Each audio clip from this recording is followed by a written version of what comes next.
سارے محتاب، محتاب کہتے ہیں چاند کو، محتاب کہتے ہیں چاند کو. تو عجب لطف تھا سیر محتاب کا. تو چاند کو دیکھنے کا، چاند کی سیر کرنے کا، یا چاند کی جو چاروں طرف چاندنی بکھری ہوئی تھی، اس سفید چاندنی میں سیر کرنے کا عجیب جو ہے لطف تھا. کہے تو کہ دریا تھا مہتاب کا، تو کہیں تو یوں کہیں کہ دریا تھا مہتاب چاند کا. دریا تھا یعنی جس طرح دریا میں دیکھیں، دریا میں پانی ہوتا ہے، پانی کو چاروں طرف پانی ہی پانی ہوتا ہے، تو یہاں چاندنی کا دریا بکھرا ہوا، تو چاروں طرف چاند کی روشنی پھیلی ہوئی تھی. ہوا شہزادے کا دل بے قرار، یہ دیکھی جو وہاں چاندنی کی بہار. ہوا شہزادے، شہزادے کا دل بے قرار ہو گیا، یہ دیکھی جو وہاں چاندنی کی بہار، چاند کی روشنی کی بہار جب شہزادے نے دیکھی تو اس کا دل بے قرار ہو گیا. تو عجب لطف تھا سحر مہتاب کا. یعنی سحر مہتاب ہم یہ بھی کہہ سکتے ہیں کہ آپ کو چاندنی کی رات میں جب سیر کرنا جائیں، ٹھیک ہے، وہ ہر طرف جو اندھیرا ہو، اور اس اندھیرے میں صرف چاند کی روشنی ہر چیز پہ پڑ رہی ہو، تو اس کو سحر مہتاب کہتے ہیں. تو اس مہتاب کے، سحر مہتاب میں سیر کر کے شہزادے کو بہت زیادہ لطف آیا. تو ان 4 اشعار کی لکھی ہوئی تشریح، آپ کے نوٹس جو بنائے ہیں آپ کے لیے، وہ آپ کے ساتھ شیئر کرتے ہیں، اور اس کے بعد اگلے 4 اشعار کی طرف جاتے ہیں. وہ شب تھی شب چارداں، بڑا جلوہ لیتا تھا ہر طرف ماں، نظارے سے تھا اس کے دل کو سرور، عجب عالم نور کا تھا ظہور.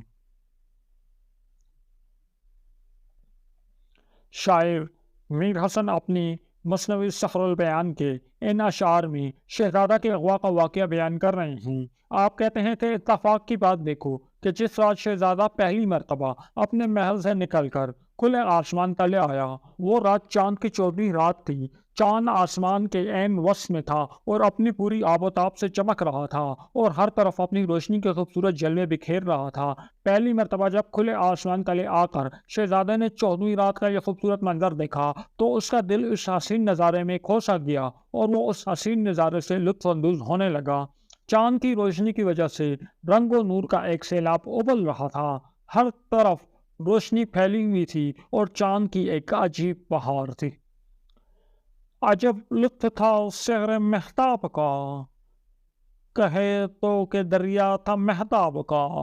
ہوا شہزادے کا دل بے قرار، یہ دیکھی جوان چاندنی کی بہار.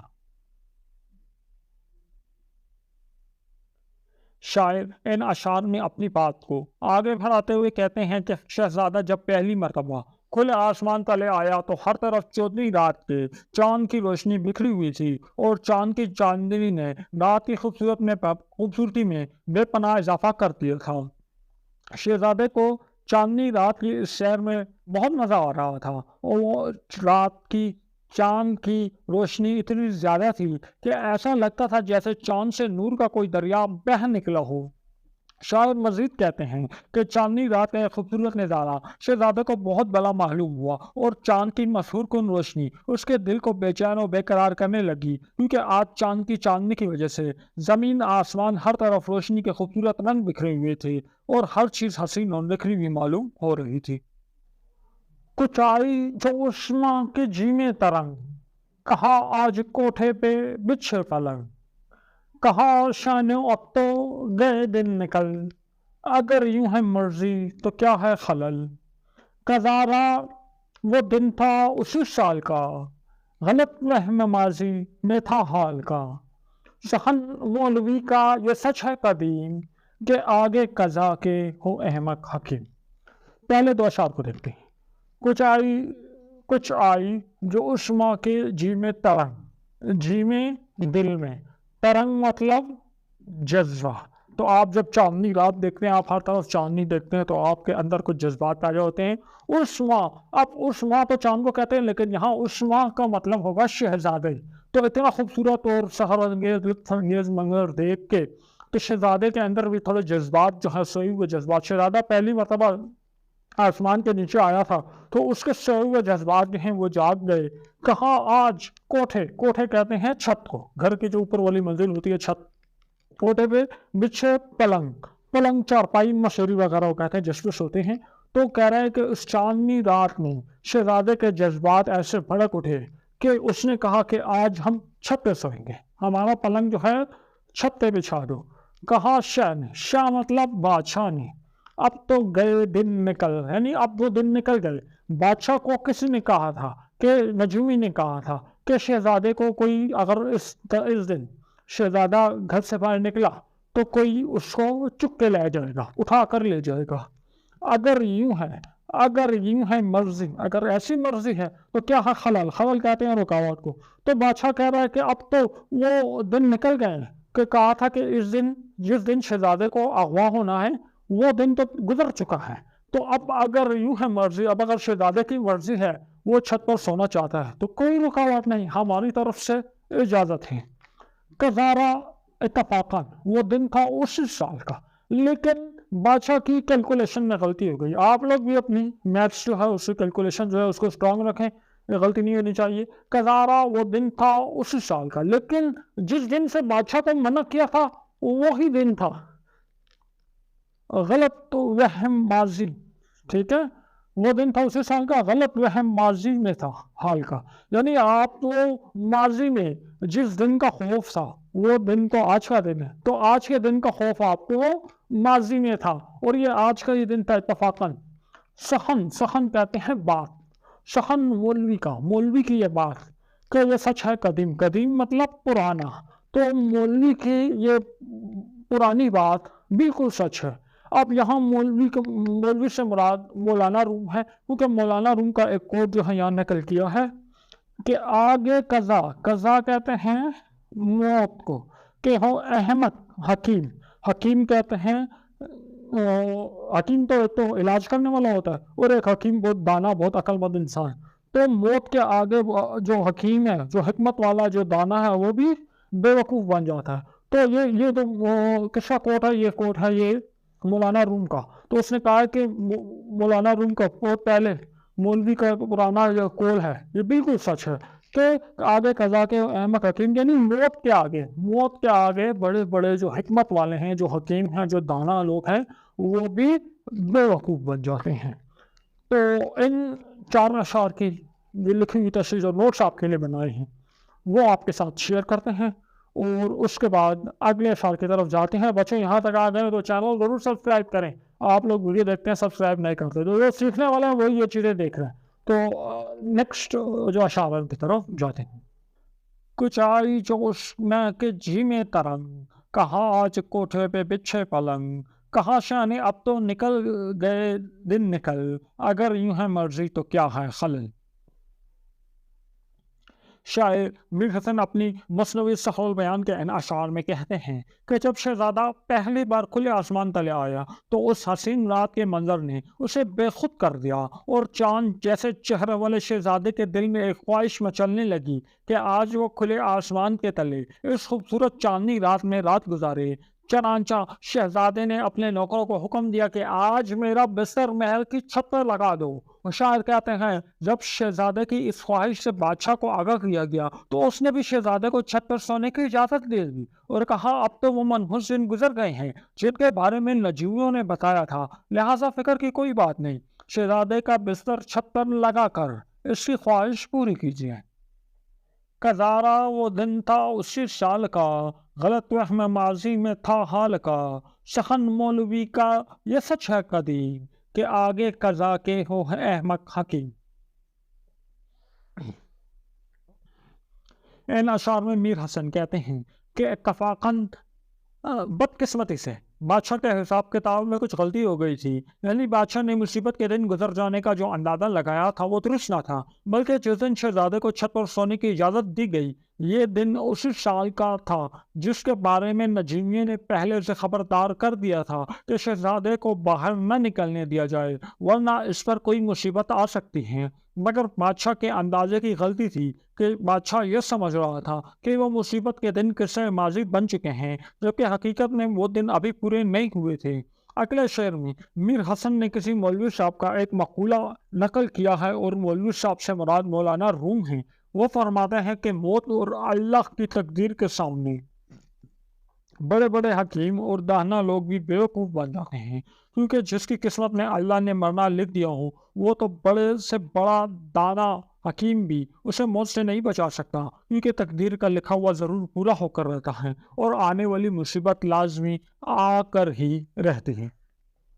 وہ سونے کا جو تھا جڑاؤ پلنگ کہ سیمی تنوں کو ہو جس پہ امنگ، کھچی چادر ایک اس پہ شبنم کی صاف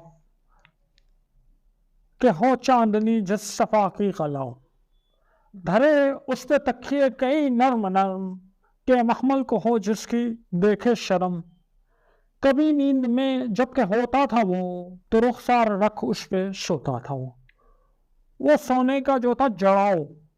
جڑاؤ کہتے ہیں جڑے ہوئے، سونے کا جڑاؤ پلنگ بسیری کو کہتے ہیں، تو وہ سونے کا پلنگ تھا، جڑاؤ مطلب اس پہ جواہرات جڑے ہوئے تھے،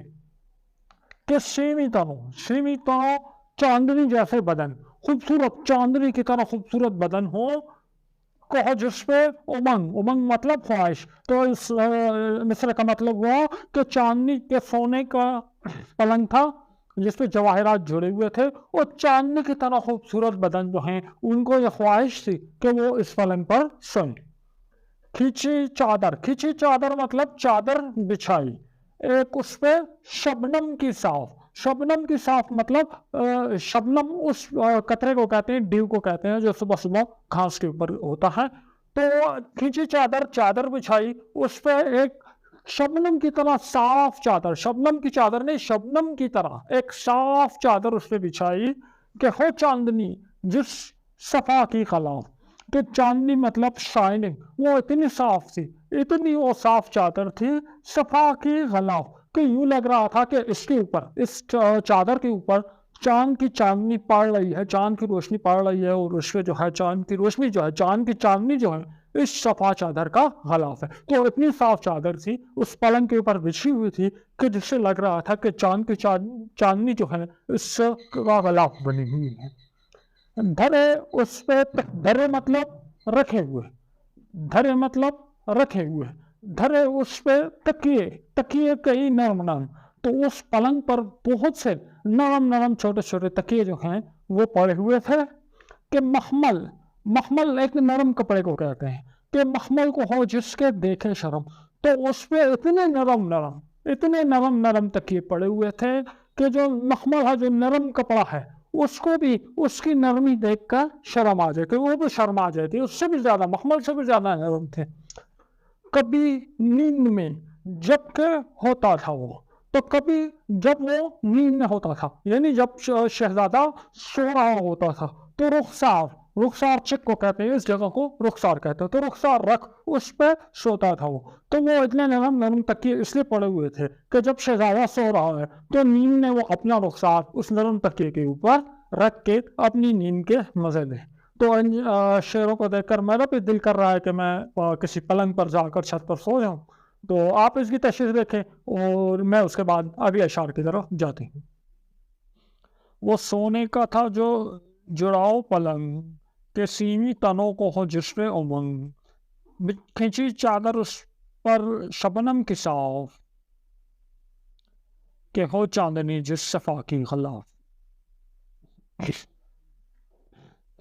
ان اشعار میں میر حسن کہتے ہیں کہ شہزادے کی خواہش کو پورا کرنے کے لیے بادشاہ کے حکم پر شہزادے کا پلنگ چھت پر بچھا دیا گیا۔ یہ پلنگ سونے سے بنا ہوا تھا اور اس پر قیمتی ہیرے جواہرات جڑے ہوئے تھے، اور یہ پلنگ اتنا خوبصورت اور آرام دہ تھا کہ اس کو دیکھ کر شہزادے جیسے حسین بدن والوں کے دل میں اس پر لیٹنے کی امنگ اور خواہش جاگ جاتی ہے، اور اس پلنگ پر انہیں سکون اور آرام کی نیند نصیب ہوتی ہے۔ شہزادے کے اس پلنگ پر ایک نہایت خوبصورت اور شبنم کی طرح نرم اور ملائم چادر بھی بچھا دی گئی، اور اس چادر کے سفیدی اور صفائی اور چمک دمک اتنی زیادہ تھی کہ جب چاند کی روشنی اس پر پڑی تو اس کی سفیدی میں مزید اضافہ ہو جاتا، اور اس کی سفیدی کو دیکھ کر محسوس ہوتا تھا کہ جیسے چاند کی چاندنی کا غلاف اس پر چڑھا دیا گیا ہو۔ دھرے اس پہ تکیے کئی نرم کہ محمل کو ہو جس کے دیکھے شرم،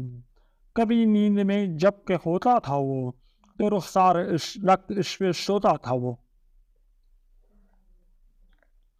ان اشعار میں میر حسن کہتے ہیں کہ جب شہزادے کے لیے محل کی چھت پر صاف شفاف بستر اور اجلی چادر بچھا دی گئی تو اس کے بعد بستر پر نرم و گزار اور ملائم تکیے پہ انتہائی نفاست سے رکھ دیے گئے، جو اتنے نرم اور اعلیٰ معیار کے تھے کہ مخمل جیسے نازک کپڑے کو بھی اس کی نرمی اور نازکی دیکھ کر شرم آ جائے اور مخمل کو اپنا مقام و مرتبہ بہت پسند محسوس ہونے لگے۔ یہ نرم تکیے شہزادے کے بستر پر اس لیے رکھے گئے تھے کہ جب شہزادہ عالم خواب میں ہوتا تھا تو ان نرم و ملائم تکیوں پر اپنے نرم و نازک گال رکھ کر وہ مزے کی نیند سوتا تھا اور ایک پرسکون نیند کا مزہ لیتا تھا۔